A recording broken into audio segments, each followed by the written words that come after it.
Здравствуйте, уважаемые наши цивиляне! Здравствуйте, гости Тихвинской ярмарки!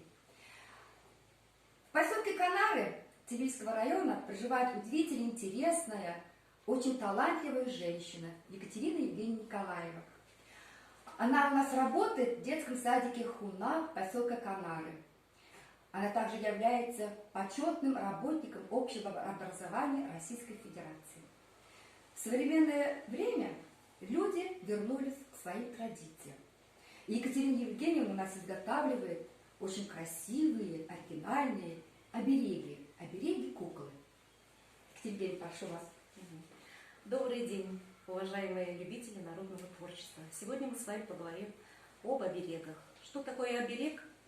Это предмет, которому приписывали магическое значение, которое якобы должно было защищать человека, оберегать его, приписывали какие-то таинственные действия, привлекать благополучие, вот и разные магические значения.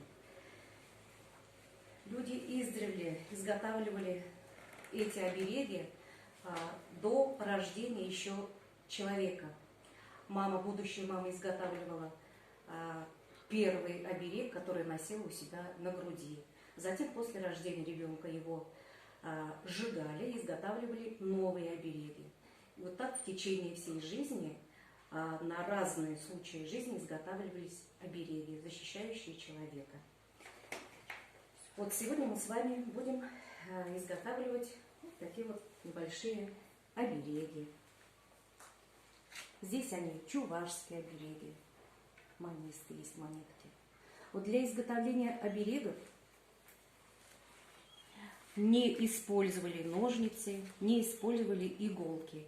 И изготавливали первые, особенно обереги, использовали нитку, не обрывая ее, чтобы жизнь была длинной и не прерывалась так быстро. Вот. Для изготовления оберегов нам нужны нитки, тесемки разные, кусочки ткани. Делались хлопчатобумажные, льняные использовались ткани. Вот. Для того, чтобы изготовить туловище нашего оберега, мы берем большой прямоугольный кусок ткани и сворачиваем его в жгутик. Одну сторону, сгибаем вторую половинку, чтобы не было видно открытых срезов ткани, чтобы нитки не осыпались. Вот такой вот жгутик у нас получается.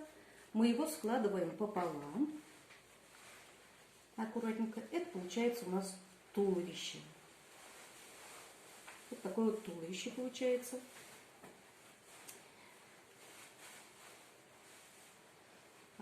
Сейчас туловище получилось. И делается рукава.